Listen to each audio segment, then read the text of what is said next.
কাকে ডাকছিস দিদি দিদি বলে? হ্যাঁ দেখো দিম্মা, দিদি এক্ষুনি গেল, গাড়িতে করে এক্ষুনি গেল দিম্মা। না না, ও তোর মনের ভুল। দিদিকে দেখবি কেন? না দিম্মা, ওটা দিদি ছিল, পাশে সূর্য জানো ছিল, কিন্তু দিদি আমার ডাকে সাড়া দেয়নি।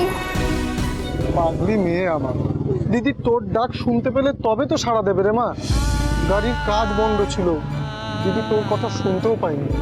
চলো চলো সবাই চলো।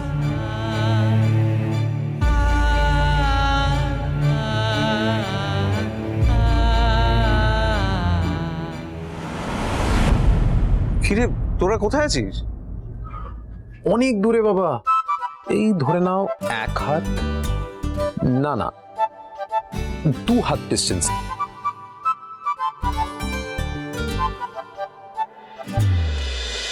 আরে তোরা এখানে?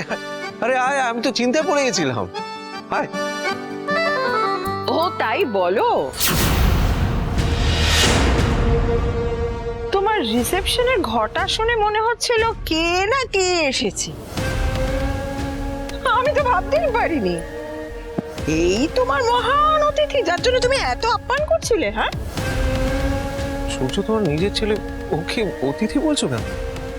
আমি আমার ছেলের ব্যাপারে তো কিছু বলিনি, ওর সঙ্গে যে সতী সাবিত্রী এসেছে আমি তার ব্যাপারেই বলছি। বাবা বলছিলাম সতী সাবিত্রীকে, ইয়েস কিছুটা মনে পড়েছে। If I am not wrong, ওই মহিলাই নিজের মরে যাওয়া হাজবেন্ডকে বাঁচিয়েছিলে, রাইট? মম ঠিকই বলছে, সোহাগ আজকে আমাকে বাঁচিয়েছে।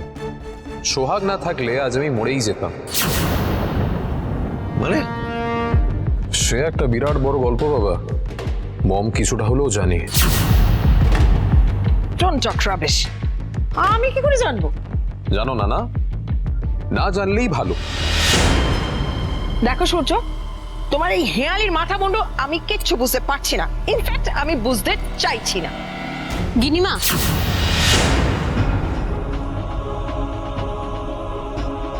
প্রসাদ।